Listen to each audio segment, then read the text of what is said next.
Right then, strap yourselves in. You ain't so tough with that bad boy tuck. I'ma get it how I'm living, I'ma walk the walk. Outline my lines, I rap through thought.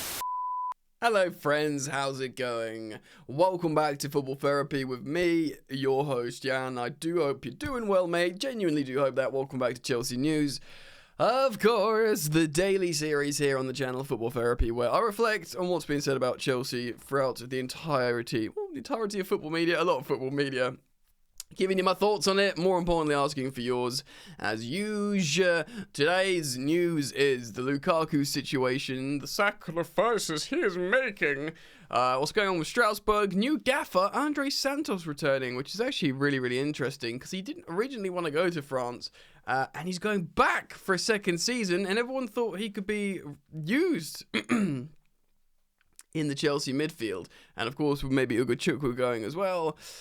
You know, are we going to buy another midfielder? Does Gallagher stay? I do look a little bit on Kepa quickly. And as well, there's been links with Kolo Muani, Randall Kolo Muani, of course, the French centre-forward. PSG looking to sign Victor Osimhen. Maybe they will. Chelsea not really interested in the finances involved for that player. Of course, they've got Gonzalo Ramos and Kolo Muani. So yeah, they'd have three high-profile strikers that would all want to start, basically. And there's speculation, talk, that maybe Chelsea should look to buy Kolo Muani. Or we could be offered him. Yeah, so lots to get into today. Strap yourselves in, we'll get through it all, and I'll ask for your opinions as always. Thank you for joining me and supporting the content. I love you all very much. Yeah, consider dropping a like, and thank you for subscribing. And hit the bell if you choose to subscribe. Right, what should we get out of the way first? Well, yeah, just quickly, we're going to speak about Santos, but I was going to say, Blue Co, Chelsea's parent company, or owner, should I say, they've obviously let Patrick Vieira go. They've brought in Liam Rossignol? Geezer called Liam. He's the new manager. Oh, my stomach's rumbling. I'm trying to do intermittent fasting at the moment. And yeah, my stomach's rumbling, so sorry about that. If you're getting that on the microphone. The gut wants to speak too. Yeah, so new gaffer. But like I said, we'll speak about Andre in just a moment. Kepa returning to Real Madrid. He's got 1 year left in his deal, Kepa Arrizabalaga. We're not going to do the story of Kepa again. We've done that to death. But he did go last season. He was hoping to be number one in Courtois' absence. He was half the season as a number one, half the season as a number two, because he got benched by Lunin. He still probably was happy there. He won a La Liga. He got a Champions League medal. Could have been worse. He wants to go back, even if it's as a number two. That's what Spanish publications are saying. So, Lunin has an idea that he might be sold, that Real Madrid might capitalize on his good performances last season, and now the fact that Courtois is back, Courtois will start, and they feel like they can make money on Lunin and maybe bring Kepa in as an actual number two. Kepa would have to lower his wages. Chelsea would have to make a very low transfer fee demand. That would be a very low cost, you'd have to say. Yeah, and Kepa, like I said, lots of people are criticising Kepa like, oh, this is not hardly an ambitious move on his part for a goalkeeper that's not even 30 yet, but I feel like, he's won trophies as a sort of bit part player. He's won 2 Champions Leagues as a sort of second choice goalkeeper. He's won a Europa League as a first choice. He's been in and around it. He probably just likes living in Madrid. He is Spanish, of course. Maybe he just wants to be in Spain and be in Madrid rather than Chelsea, and that's fair play. Of course, Ziyech has gone to Galatasaray. We'll speak about Lukaku possibly next, and then Kepa, and that's really like the old guard gone, man. Do you know what I mean? That's it, like sorted and done. Let's just do a quick word on Lukaku then. So Romano tweeted this yesterday. Romelu Lukaku, he keeps waiting for Napoli. He wants to work under Antonio Conte again. Romelu will reduce his salary from 11 million euros net to 6 million euros net until June 2027 to sign for Napoli. Is that when his Chelsea contract runs out? 2027? Possibly? That's a new deal, maybe. 2 years for two. Oh, my brain. A 3-year deal. A 3-year deal. Yeah, that would just be a new 3-year deal. Because he's 31, so they probably won't want to give him won't want to give him over a 3-year deal. So the deal does depend on, of course, the negotiations between Chelsea and Napoli, funnily enough, and the Osimhen exit, with PSG continuing to push. And we'll talk about Kolo Muani at the end, which could be involved. There could be a merry-go-round of strikers here. Napoli gets Chelsea striker, PSG gets Napoli striker, and Chelsea get PSG striker. Everyone just swaps and goes around. I don't know. And look, the links with Kolo Muani aren't strong. They've just gone around a few headlines yesterday in the last sort of 30 hours, so I wanted to react to it here. Look, shout out Lukaku for halving his salary. That's pretty substantial and significant. Because he could double his salary probably to go to Saudi, and he's deciding to halve it to stay in Europe. And he wants to work under Antonio Conte again. And I kind of fine. Do you know what I mean? Because he was so good under Conte for 2 years. I've said it before. I said, Roberto Martinez got a tune out of Lukaku for both Everton and Belgium when he was Belgium manager. He had some great performances underneath him while playing for him. And Conte somehow got the supercharged Romelu Lukaku that made Chelsea break their transfer record for him. £100 million. Which is crazy, really. It didn't work out. He did the interview. He behaved like an absolute sausage, and the rest, as you say, c'est la histoire. Look, I hope it gets done. In a way, I hope it gets... Obviously, I hope it gets done so we alleviate ourselves from the nightmare, so it's over. We just don't need to talk about Lukaku anymore. Maybe we can get the book value. I don't know what his book value would be, or nearly his book value off the books. Because let's be real, the new owners... arrived at Chelsea knowing Lukaku was an issue. That was it. It wasn't like, let's make this work. They're like, wow, this is an error from the previous regime, and we're gonna have to take this L. And they've always maintained their position on that, and that hasn't changed. So they'll be like, right, his book value might be the 40 million quid, but if they can get 28 million quid, they'll be like, fine, let's just do that. And get his wages off the books, etc., etc., etc. And for him halving his wages, it kind of it makes sense, doesn't it? But in my own sort of selfish football fan way, I'd quite like him to stay at Napoli and stay in Europe and just see what he can do and see if he can fire up again under Conte. Because, all these good players going to Saudi, I don't watch Saudi Pro League. I just don't, and these players turn up, the odd one that still get called up for the national team, and you go, oh yeah, But obviously Napoli will be knocking about, and you probably get to see a bit of Lukaku playing for them. They get back into Europe, and etc., etc. And yeah, it would just be really compelling to see if he can get supercharged under Antonio Conte again. Let me know what your thoughts are on Big Rom. Alright, we'll do Andre Santos, and then we'll speak about the striker situation with Kolo Muani. So another tweet from Fabrizio Romano, this time an exclusive. Andre Santos will return to Strasbourg on loan after the US tour with Chelsea. Deal done. So why is he even going on tour with Chelsea if the deal is done? What's the point? What value does he have of doing some pre-season with Chelsea when the deal is done to go elsewhere? Surely he needs that pre-season loan with Strasbourg. Interestingly, BVB Dortmund and more clubs were keen on signing Andre, but he spoke to Liam Rossignol about the style of play implemented at Chelsea and Strasbourg. So bleeding across both clubs, we've spoken about this. Andre is a big part of Chelsea Football Club's future plans.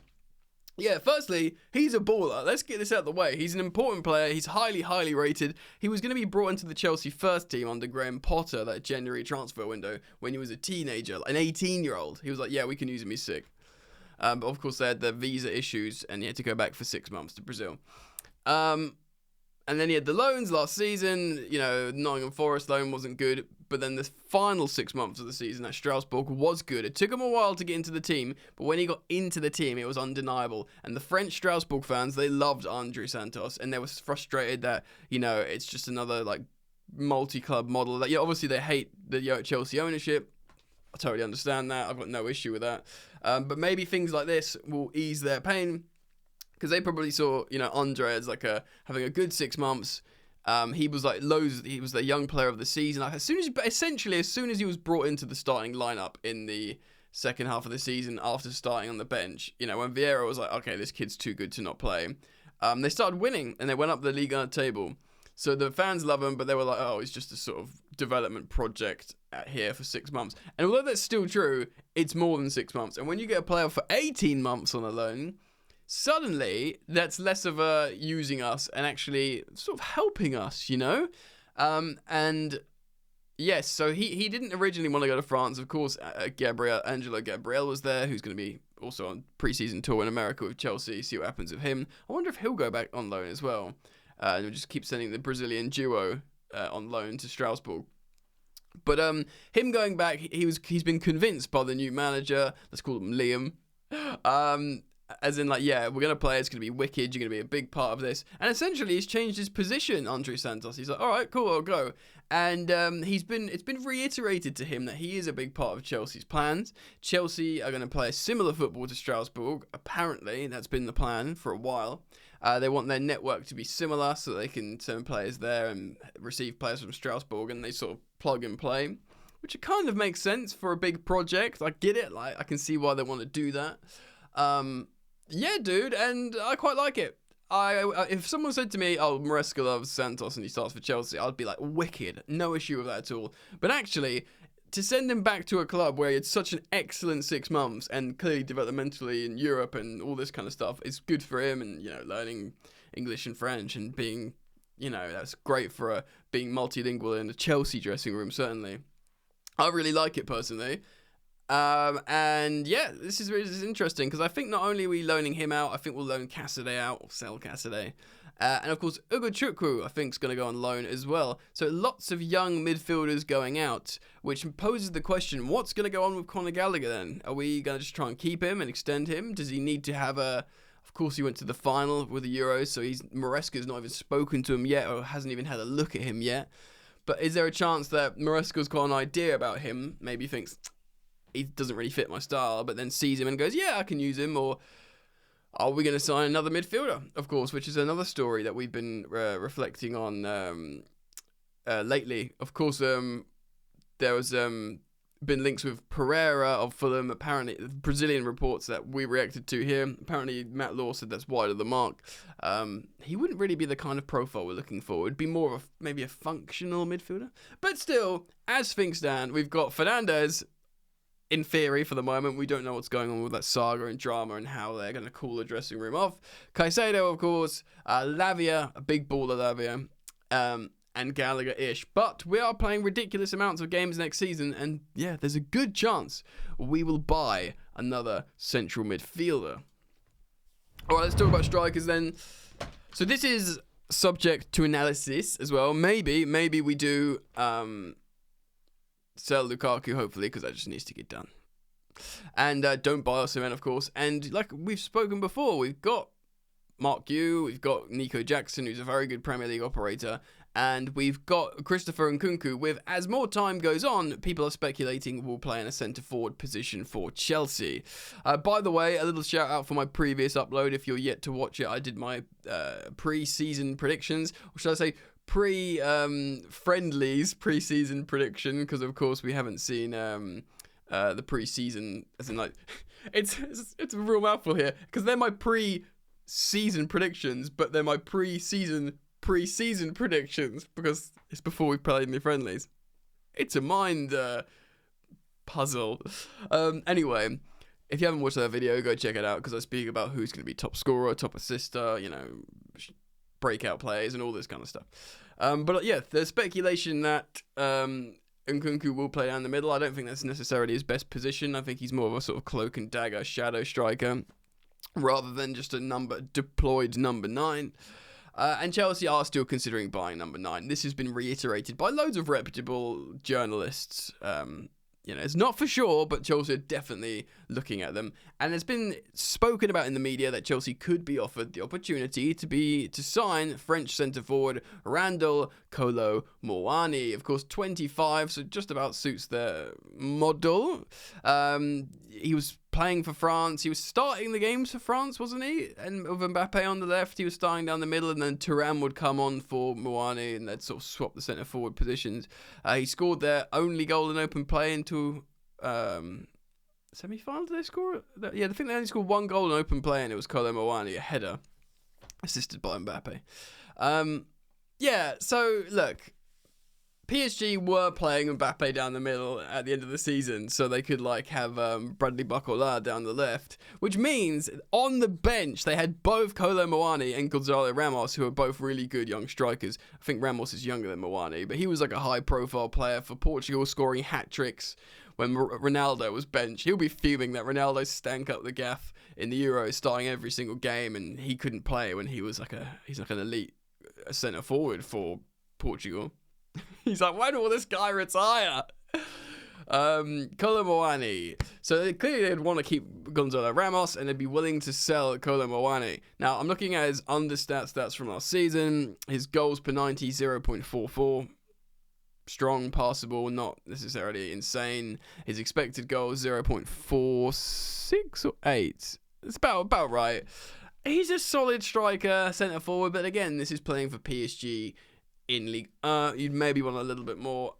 Honestly, guys, I'm not massively excited by the idea of signing Kolo Muani. He is a good centre forward. He's on 200k a week, which if he accepts again, doesn't expect a pay rise, then maybe that would make sense, because I think for a senior high-profile striker, we would pay 200k a week. Nkunku's on 190k a week. That sort of thing, max. Do you know what I mean? None of this 250 plus or 220 plus.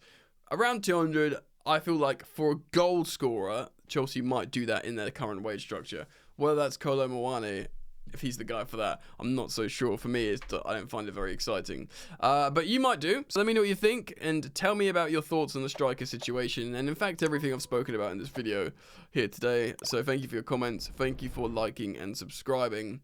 And I do hope to see you back here very soon, hopefully. Peace.